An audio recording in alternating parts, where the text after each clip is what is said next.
Tuhan itu berbicara kepada saya secara pribadi di situ bahwa kenapa firman Tuhan itu menyuruh kita ini dimurnikan seperti emas. Coba kita lihat dulu 2 Timotius pasal yang kedua. 2 Timotius pasal yang kedua ayat yang ke-20 mulai Bapak Ibu. Semua baca ya, jangan ada yang tidak baca. 2 Timotius 2 ayat yang ke-20. Baca bersama, ada di sini 1, 2, 3. Dalam rumah yang besar bukan hanya terdapat perabot dari yang melainkan juga dari kayu dan tanah. Yang pertama dipakai untuk maksud yang mulia dan yang terakhir untuk maksud yang kurang mulia. Dalam satu rumah yang besar Alkitab berkata itu banyak perabot. Ada perabot yang dari emas, ada yang dari tanah dan kayu. Perabot yang dari emas itu perabot yang mahal. Dipakai untuk tujuan yang mulia. Sedangkan yang dari kayu dan tanah itu dipakai untuk tujuan yang kurang mulia. Bapak Ibu, coba kalau saudara punya emas ya, punya emas. Siapa yang punya emas di sini? Ya, enggak punya emas, mas ya. Mas Wiryo lagi pelayanan loh. Tadi saya ketemu. Mas Wiryo ya berharga loh Bapak Ibu. Ya, mumpung nggak ada orangnya kita ngomong ya. Enggak, Bapak Ibu ada enggak walaupun kecil cincin atau apa punya enggak Mas? Ada toh? Nah, itu baru ngaku, ternyata semua punya emas di sini ya. Itu kalau Bapak Ibu punya emas, kira-kira disimpan sembarangan di dapur, taruh di teras rumah atau di mana begitu? Nah, kita kalau punya emas, barang berharga disimpan di mana? Nah, di tempat yang terlindung, tersembunyi, yang aman, kalau perlu dibawa kemana-mana toh? Bertobat. Ya, jadi intinya emas itu kita simpan hati-hati, karena itu barang berharga. Kita pakai kalau kita pergi atau kemana gitu ya, kita pakai emas. Kalau cuma pergi ke pasar beli, ndak usah lah pakai emas ya. Mau beli ayam pakai emas loh, nggak perlulah. Intinya emas itu berharga sehingga kita itu menaruhnya di tempat yang berhati-hati dan juga berharga. Bapak Ibu, kalau kita punya perabot yang terbuat dari emas itu kan nggak mungkin kita taruh di dapur atau di kamar mandi. Sebaliknya Bapak Ibu punya gucian dari tanah liat itu loh, yang tempat air, itu ditaruh di ruang tamu enggak? Enggak, karena bukan di situ tempatnya. Hidup kita ini di mata Tuhan digambarkan seperti perabot. Berharga atau tidaknya kita, itu Tuhan yang tentukan. Dan seberapa berharganya engkau, Tuhanlah yang tahu tempatnya itu kau berada di mana. Banyak orang Kristen sekarang pengen hidup yang mulia, pengen nasibnya mulia, pengen mengalami semua yang mulia, tapi sayang dia tidak mau diproses. Emas itu kalau nggak ditemukan, ya dia cuma tetap di dalam gunung batu, situ nggak ada yang tahu. Bercampur debu, dan ya hanya sebagai debu nasibnya. Tapi ketika ditemukan para ahli, dia diambil, diolah, dibentuk, diproses menjadi sesuatu yang berharga dan dijual harganya sangat mahal. Dipindah tempatnya dari gunung di Papua sana, dipindah di istana, di tempatnya raja-raja, di tempatnya orang kaya-kaya, tempatnya di tempat yang mulia. Saya dulu ketika belum ketemu Yesus, saya ini hanya seonggok debu, batu yang tidak ada harganya, nggak ada nilainya hidup saya. Saya hidup dalam dosa, bahkan berakhir dengan saya mau mati bunuh diri.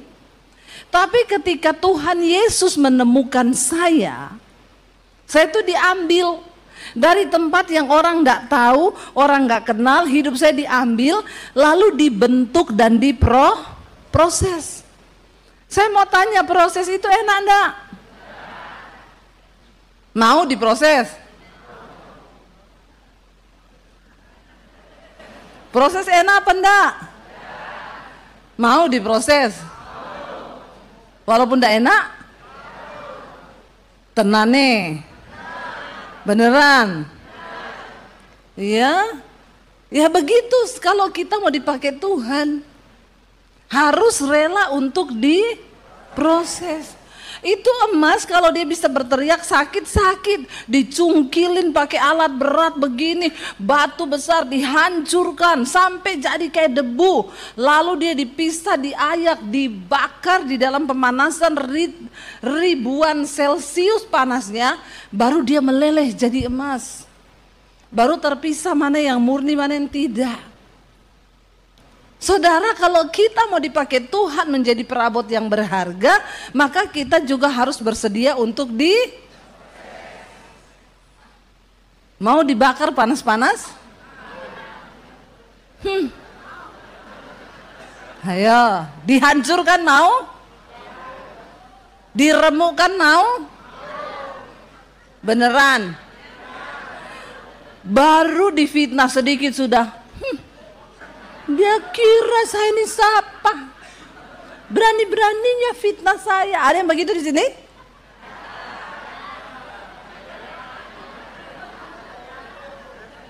Nggak ngaku toh? Nggak ada yang ngaku.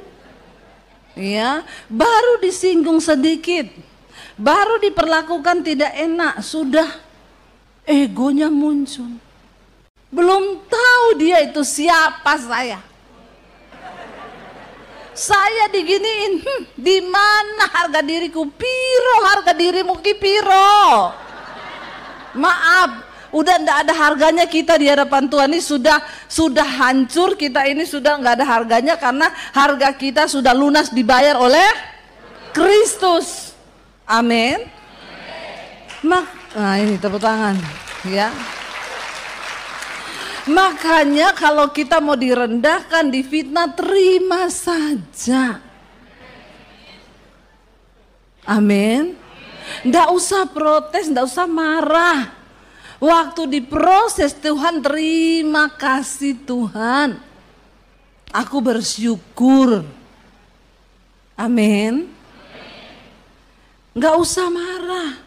Itu artinya kita ini sedang diproses untuk menuju pemurnian. Ya, tapi kalau masih diproses marah, masih masih tersinggung, ya, marah nggak omongan, suami istri tiap hari berantem, nggak bicara 3 hari 3 malam. Angkat tangan cepat. Ada di sini suami istri berantem 3 hari 3 malam nggak bicara? Nggak ada yang ngaku. Ya, bertobat. Bagaimana bisa kita ini menjadi perabot yang mulia kalau kita sendiri tidak menjadi pelaku-pelaku firman Tuhan? Ya, ayo, kalau berantem nggak usah lama-lama, 5 menit saja cukup. Amin. Coba yang bawa suaminya, lihat istrinya. Lihat suami istri, jangan lihat istri orang. Jangan lihat suami orang, lihat istrimu sendiri. Bilang, say kita berantem 5 menit saja cukup ya. Itu tanda bahwa kamu mau dibentuk, mau diproses Tuhan, amin. Kalau masih bertahan lama-lama marahan tuh sombong, itu belum diproses, nggak bisa jadi barang berharga di mata Tuhan. Ya, tapi kalau mau direndahkan, diproses, itu artinya kita ini mau dijadikan sesuatu yang berharga, yang mulia, supaya kita dipakai Tuhan menjadi perabot yang mulia. Apa syaratnya? Kita baca ayat yang berikutnya, dikatakan ayat yang berikutnya, jika seseorang, ini multimedianya ngantuk, kasih kopi dulu. Ya, jika seseorang, coba ayat yang ke-21, Masih, nah begitu ya. Baca bersama yuk. Jika seseorang menyucikan dirinya dari hal-hal yang jahat, ia akan menjadi perabot rumah untuk maksud yang mulia. Ia dikuduskan, dipandang layak untuk dipakai tuannya, dan disediakan untuk setiap pekerjaan yang amin. Jadi syaratnya untuk menjadi perabot yang mulia di mata Tuhan itu apa? Gampang kan? Barang siapa yang menyucikan dirinya, jika seseorang menyucikan dirinya dari hal-hal yang jahat, marah, kepahitan, tersinggung, kecewa, sakit hati, ini semua hal-hal yang jahat. Kalau ini ada, kita imannya belum murni. Seperti emas tadi harus dibakar, dihancurkan, diremukkan. Barulah kita ini bisa ditemukan kemurnian iman. Bapak Ibu, memang untuk memurnikan itu tidak gampang. Tapi Tuhan pakai semua pencobaan-pencobaan di hidup kita ini untuk memurnikan iman kita. Jadi kalau kau ada masalah, jangan merasa kau yang paling berat masalahmu. Ya, banyak orang Kristen tuh saya dapati begitu. Nanti telepon, Bu Debbie saya mau konseling Bu, hidupku ini berat sekali Bu, saya nggak bisa bayar sekolah anak saya Bu. Saya bilang, ibu sudah pernah dikejar debt collector? Belum Bu, saya sudah Bu. Nggak usah kau merasa paling berat hidupmu ya. Kalau kau cuma nggak bisa bayar anakmu sekolah, saya dulu nggak bisa makan. Bergumul untuk beli beras aja bergumul. Kau baru nggak bisa bayar listrik, nggak bisa bayar sekolah. Ya, saya dulu mengalami yang lebih berat dari itu. Makanya jangan pernah merasa orang yang paling berat penderitaannya. Amin. Bilang kanan kirimu, penderitaanmu itu biasa. Nggak usah alay lebay. Ya, nggak usah alay lu bilang. Bertobat. Ya, jangan terlalu alay. Karena pergumulan kita ini belum yang hebat. Kita ini dalam penderitaan kita, kata firman, kita belum sama seperti Yesus yang berkeringat bercampur peluh darah. Kita menderita tapi kita belum sama seperti Tuhan Yesus yang mukanya diludahi. Ada di sini yang sudah pernah diludahi? Belum toh? Mau coba? Nanti saya suruh dia ini. Kau kenapa tambah bengkak begitu badanmu? Wah, kurang diproses ini dia ya. Makmur sekali ya sekarang. Jadi harus diproses, kita doakan supaya dia diproses, diremukkan. Jadi Bapak Ibu, kita ini dalam penderitaan kita belum seperti Tuhan Yesus. Yang dihancurkan, diremukkan, diludahi lemukannya. Kita belum pernah akan diludahi. Makanya jangan alay lebay, amin. Dan percayalah bahwa setiap masalah yang Tuhan izinkan terjadi itu untuk bertujuan supaya iman kita ini semakin dimurnikan di hadapan Tuhan. Saya kemarin tuh dapat kesaksian bagus Bapak Ibu. Ada ibu-ibu bersaksi di mesbah doa. Shalom Ibu Debbie, saya mau bersaksi. Saya ini dulu Bu hidup dengan kesombongan. Karena saya banyak uang, suami banyak uang. Jadi saya itu lama hamil karena memang ada bermasalah kandungan saya. Lalu ya kami karena punya uang berobatlah ya ke dokter yang bagus ya karena punya uang. Memang orang itu kalau makin kaya sih makin agak-agak ya, agak lain gitu ya. Orang kaya itu makanya bersyukurlah yang enggak kaya-kaya banget ya. Amin Bapak Ibu. Ya terus gini. Lalu ya kalau orang kaya itu soalnya apa-apa dikit tuh dia mengandalkan uang, cari dokter mahal, cari dokter hebat. Ya orang kaya itu batuk sekali Singapura dia. karena banyak duit. Sampai di Singapura dokter periksa, ibu nggak ada sakit apa-apa. Nggak mungkin loh, aku nggak sakit. Loh aneh toh. Aku ini kalau malam batuk, sesek napas, tapi ibu nggak ada sakit, mungkin cuma alergi. Nggak mungkin loh. Karena dokter di Singapura bilang dia nggak ada sakit, dia terbang ke Penang. Karena banyak uang. Cari dokter lebih hebat. Sampai di Penang dokter bilang, ibu nggak ada sakit. Nggak mungkin loh, saya nggak sakit loh. Malah dicari-cariin tuh sakitnya. Karena orang. Jadi bapak ibu, dia tuh semua dokter bilang nggak ada sakit. Dari Jakarta, Singapura, sampai di Penang, semua dokter bilang nggak ada sakit. Dia konseling sama saya, masa bu saya itu berobat sampai ke Penang mana, semua bilang gak ada sakit. Saya bilang, saya tahu ibu ada sakit. Iya bu, sakit apa? Sakit jiwa. Mendekati gila kau. Sudah dokter bilang gak ada sakit, masa kau cari-cari sakit bu? Beda sama orang miskin, biar udah sesek napas, batuk, ke dokter pak, gak usah. Karena kalau bayar semakin sesak.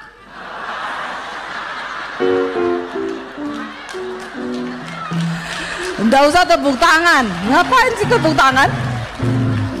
Kadang kita kalau nggak ada duit itu lebih bersyukur loh. Ke dokter nggak usah, biar udah dalam nama Yesus. Kayak saya dulu kena COVID bapak ibu, saya udah nggak bisa napas loh. Ya terus suami saya bilang, coba kita beli itu obat antivirus. Saya cari di internet, harganya 15 juta satu strip. Saya bilang nggak usah beli sayang, kenapa? Saya beli itu langsung sesak napas saya. Bukan karena saturasi oksigen saya turun, tapi karena uangnya entek buat makan ndak ada, jadi biarin aja lah. Kalau belum waktunya mati ndak mati kita. Itu orang nggak punya duit kadang begitu toh. Akhirnya beriman karena terpaksa toh. Lo bener lo bapak ibu, ya belum tentu loh kita ini biasa-biasa terus jadi kaya gitu. Ya belum tentu kita juga ya beriman loh, karena ya kekayaan itu kan bisa merubah orang toh. Makanya saya nggak percaya kalau orang miskin bilang, iya bu, uang itu kan nggak dibawa mati ya. Kau belum merasa punya duit, nggak usah kau ngomong. Yang boleh ngomong gitu cuma orang yang sudah punya duit banyak. Yang ngomong duit nggak dibawa mati itu, iya bisa. Kalau kelasnya dia itu sudah beli apa-apa tuh bisa. Tapi kalau nggak punya duit ngomong gitu, itu sih membela diri. Membela nasib, karena uang bisa merubah orang, ya. Tapi saya percaya di sini tidak berubah semua ya. Makanya tidak kaya-kaya kau.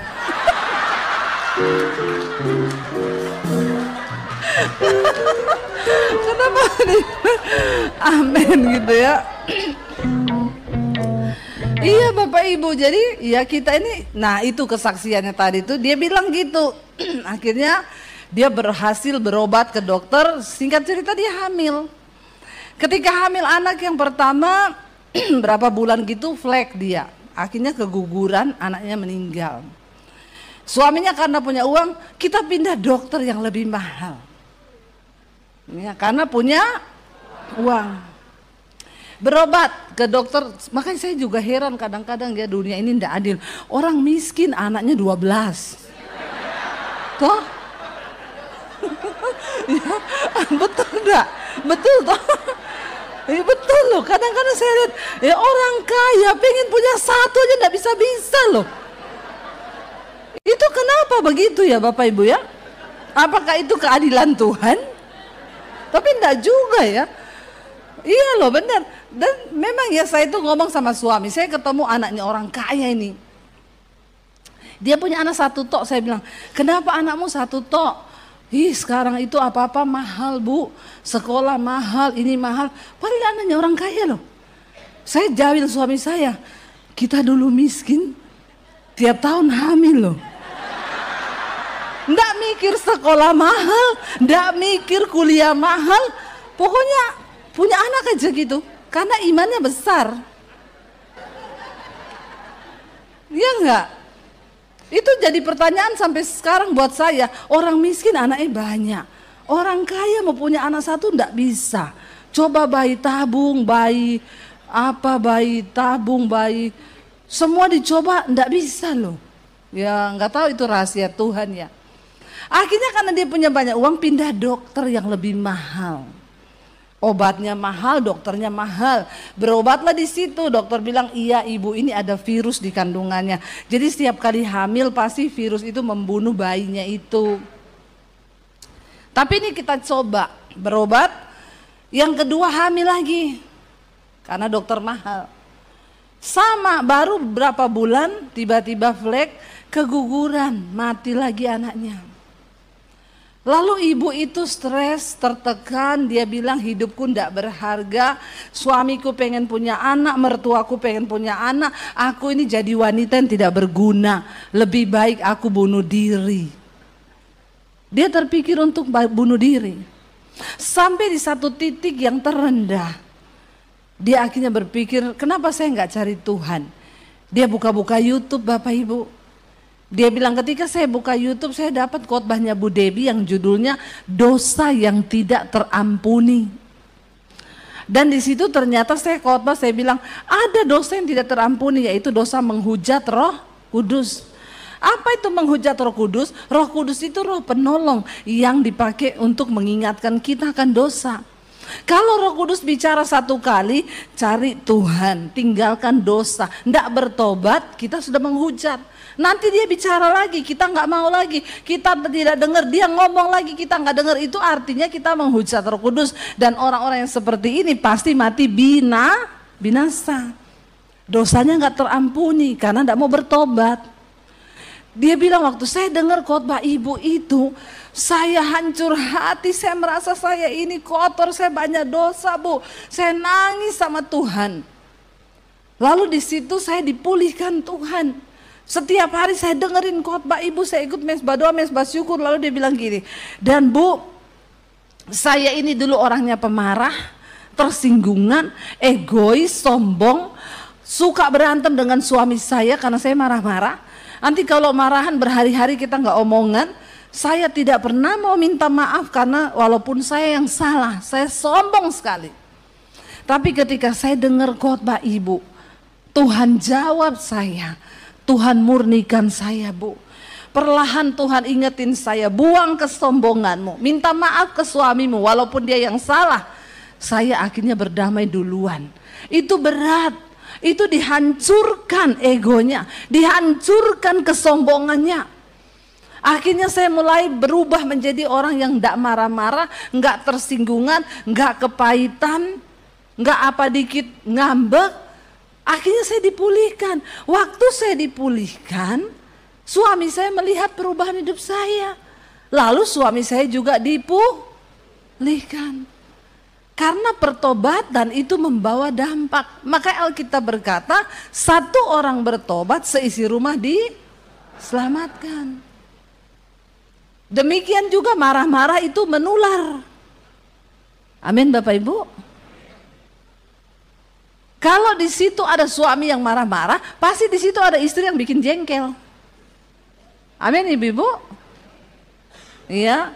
Kalau suaminya marah-marah, istrinya nggak marah-marah, istrinya rendah hati, mudah mengampuni, mudah memaafkan, pelaku firman, kan pasti juga suami nggak marah-marah toh. Orang itu marah kan kalau ada sparring lawan mainnya toh. Amin Ibu-ibu. Walaupun suamimu marah kayak apa, kalau dia lagi ngamuk marah kau bilang, "Pak, mau es buah enggak?" Suami mana yang akan marah kalau lagi marah terus ditawari es buah sama istrinya, amin? Ya, jangan suami lagi marah, "Pak, mau air panas, saya siram kau pakai air panas." Nah, itu tambah emosi tuh suaminya. Jangan ya. Jadi ketika dia berubah, akhirnya suaminya berubah. Akhirnya karena mereka berubah di zaman Tuhan, dimurnikan Tuhan sampai punya iman yang murni. Mereka sampai di satu titik berkata begini, kalau Tuhan mau kasih kita anak, tidak ada yang mustahil. Tapi kalau Tuhan juga tidak kasih kita anak, Tuhan tetap baik. Itu iman yang murni. Tidak menuntut Tuhan, tidak marah sama Tuhan. Lalu satu saat mertuanya bilang begini, kamu tuh dan dah hamil-hamil, saya punya kenalan dukun yang tokjer. Kamu cuma cukup minum air yang didoakan dukun itu, lalu perutmu dipegang-pegang sama dia, pasti kau hamil. Suaminya yang ngomong ke orang tuanya, saya ndak mau ya, kita ndak mau. Kita kalau punya anak itu hanya dari Tuhan, karena Tuhan yang memberi kehidupan. Kita ndak mau ke dukun-dukun. Walaupun kita ndak punya anak, Tuhan tetap baik. Istrinya kaget mendengar suaminya bilang gitu. Saudara, karena dia itu punya virus dalam kandungannya, jadi menstruasinya ndak lancar, dia sering flek dan lain sebagainya. Nah, ketika dia sudah bertobat, tidak ada yang berubah, masih tetap sama. Dia tetap menstruasinya ndak lancar, tetap gini. Singkat cerita, karena sebulan sudah ndak mens, dia ke dokter periksa.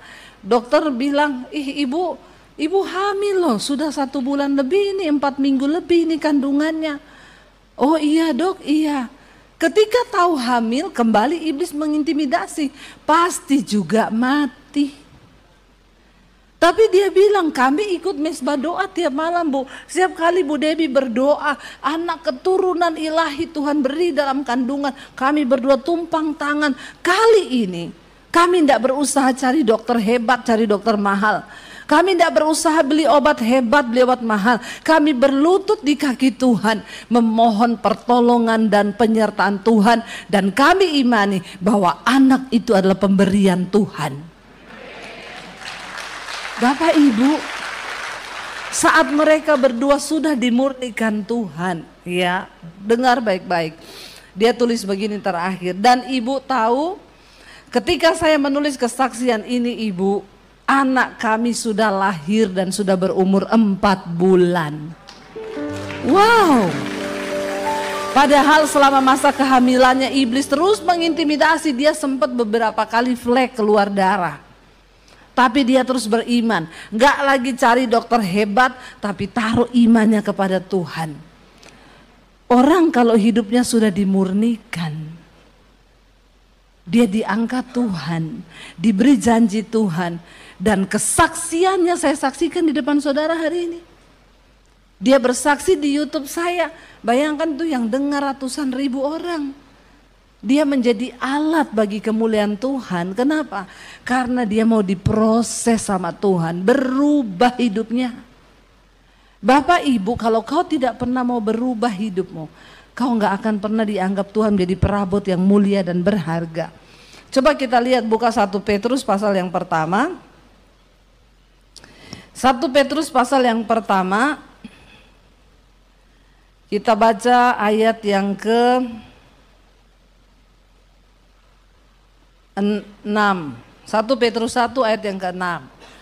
Jadi ayat ini saudara dikatakan bahwa waktu kita terima Yesus, kita dapat pengharapan, kita dapat kebahagiaan, semua yang tidak cemar, tidak layu, tidak rusak itu diberikan bagi kita di sorga.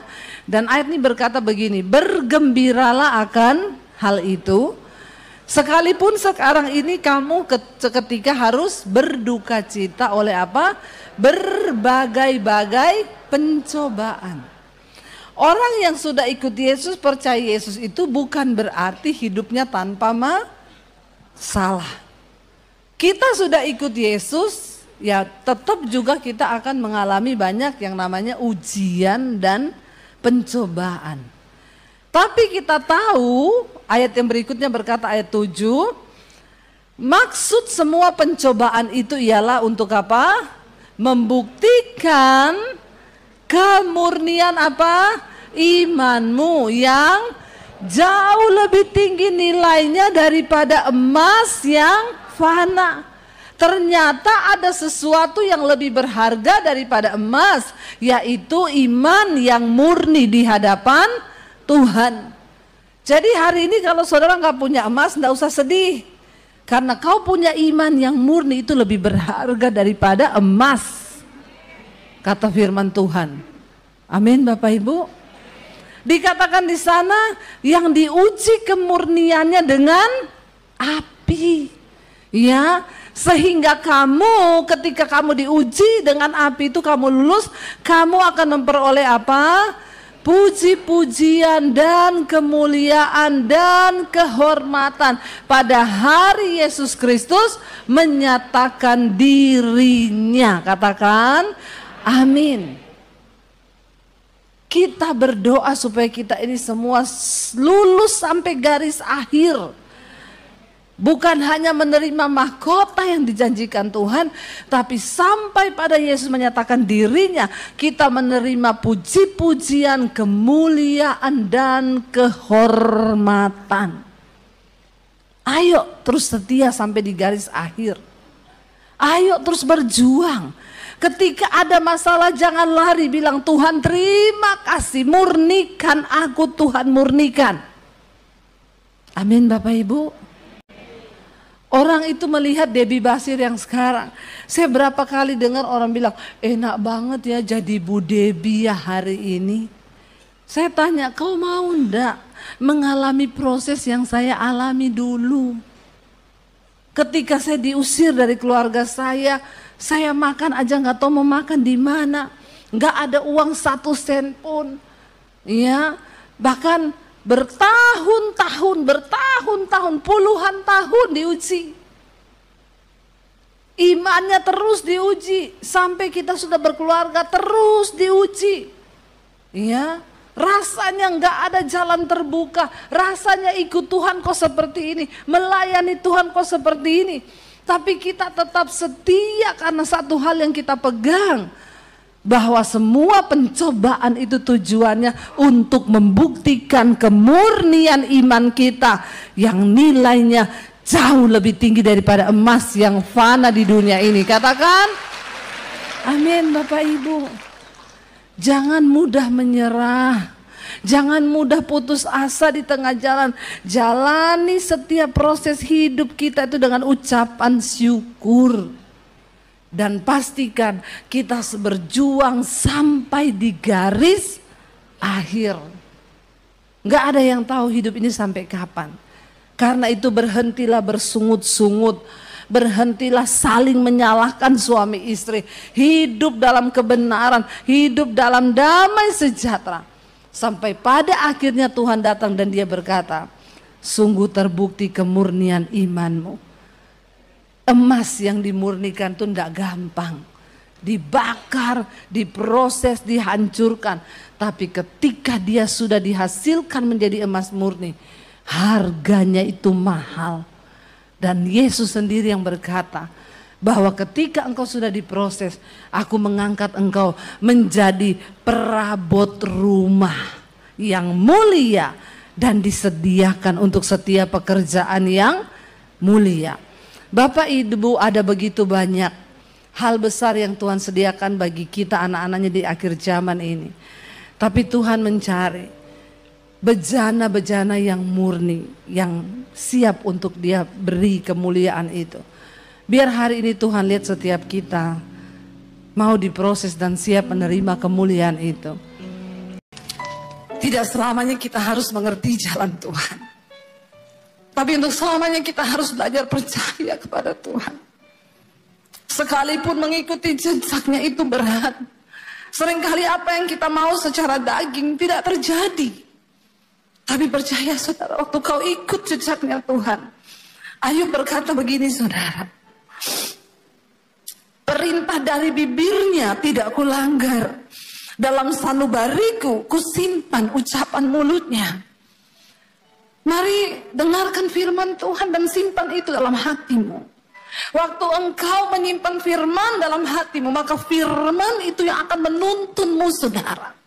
Untuk mulai mengikuti kehendak Tuhan. Waktu kau simpan firman dalam hatimu, maka firman itu yang akan berkuasa membawa engkau sampai pada tujuannya Tuhan. Karena firman itu berkuasa. Dan firman itu dikatakan akan mengerjakan setiap apa yang disuruhkan Allah untuk terjadi dalam hidup kita. Bahkan Ayub berkata begini, tetapi Tuhan itu tidak pernah berubah. Siapa dapat menghalangi Tuhan? Perhatikan saudara, kalau hari ini engkau belum mencapai satu tujuan di hidupmu, jangan salahkan orang lain. Jangan pernah salahkan gara-gara dia ini, saya nggak bisa dapat ini. Jangan pernah salahkan nih gara-gara dia ini, sampai saya hari ini harus begini. Waktu Tuhan yang menentukan untuk engkau dapat mencapai sesuatu, maka dikatakan tidak ada yang bisa menghalangi Tuhan. Tidak ada yang dapat menghalangi kuasa Tuhan yang besar untuk membawa engkau digenapi janji itu dalam hidupmu. Gak ada. Tidak ada satu manusia yang berkuasa pun saudara, yang dapat menghalangi jalan Tuhan atas hidupmu. Bagian kita cuma duduk di kaki Tuhan dan belajar percaya. Ajar kami memahami Tuhan, apa maksudmu dari setiap ujian ini. Waktu kau tahu bahwa ayat ini berkata, siapa dapat menghalangi Tuhan? Karena itu saya selalu belajar untuk menerima bahwa kenyataan apapun yang kita hadapi hari ini itu seizin Tuhan. Dia tidak pernah terlalu cepat. Tuhan gak pernah buru-buru saudara. Walaupun kita udah gebelet banget pengen dapetin itu, tapi Tuhan bilang tunggu. Kalau aku belum berkata, itu gak akan terjadi. Waktu kita mengerti cara Tuhan ini, kita nggak mudah menyalahkan orang lain gara-gara dia itu. Sampai saya nggak bisa begini, gara-gara dia itu stop. Karena Tuhan, kalau dia sudah menetapkan sesuatu, ayat ini berkata, tidak ada satu pun yang dapat menghalangi Tuhan. Tidak ada satu kuasa pun yang dapat menghalangi kehendak Tuhan terjadi. Apa yang dikehendakinya, perhatikan. Ayat ini berkata begini saudara, baca bersama.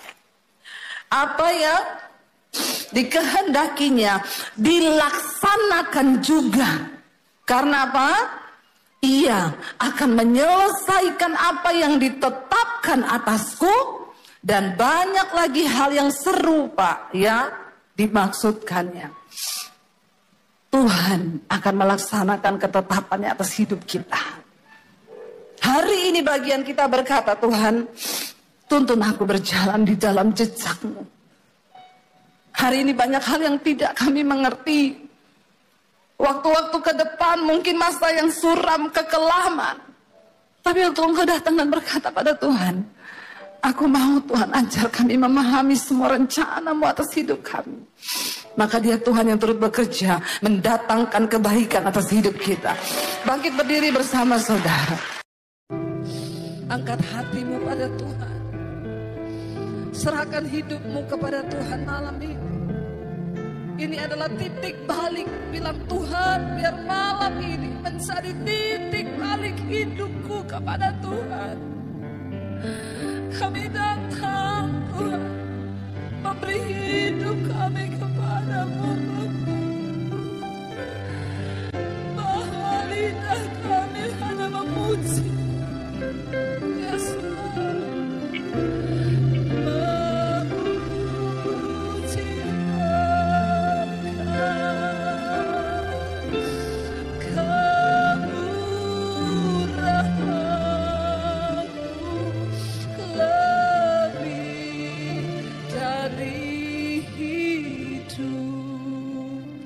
Tutup mata dalam hadirat Tuhan. Bapa, lihat setiap hati kami malam ini. Kami datang Tuhan. Tuhan yang tahu hidupmu masing-masing saudara. Dan malam ini dia cuma mau Engkau beri hidupmu yang sungguh-sungguh bagi dia. Tidak peduli dosa apapun yang sedang hari ini Engkau lakukan. Tuhan tidak pernah melihat masa lalu, tapi dia tunggu engkau yang sekarang untuk menyerahkan hidupmu kepada Tuhan.